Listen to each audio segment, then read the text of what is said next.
हकने का नहीं क्या? विश्रामपुर की शानदार प्रस्तुति। ये नीता हमार गांव में झकाझक कर्मा होके नाचे आवेगा। हाँ गाया तो चल संजय नंदलाल पारुल संजू पाली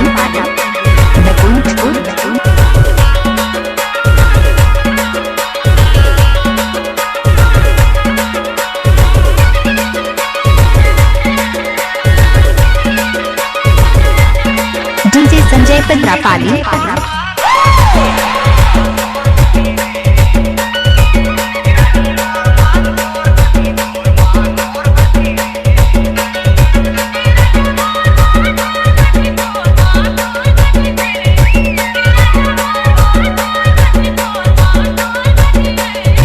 डीजे संजय पत्रापाली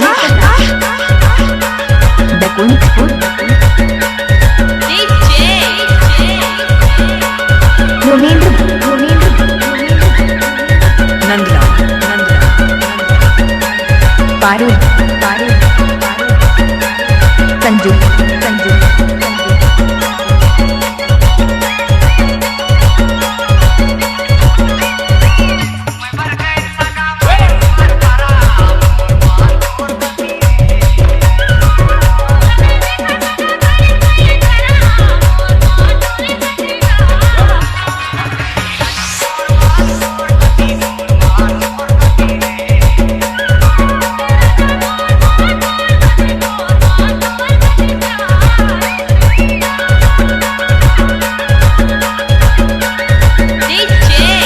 संजय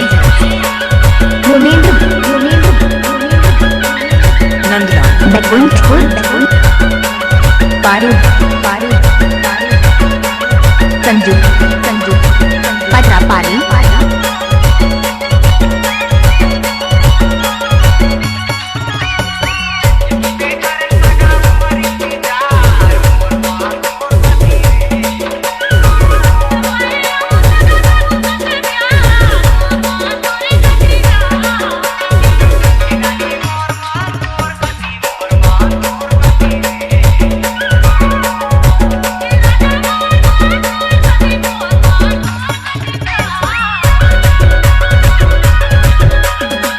सुन रहे हैं जीवन राजवाड़े का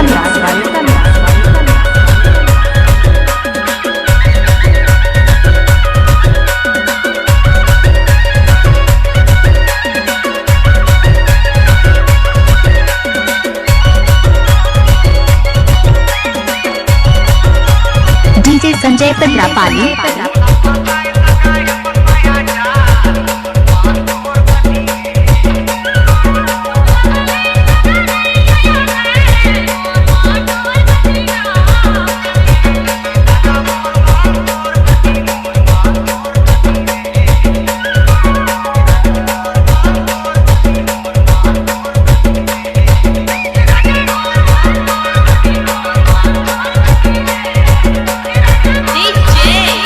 संजय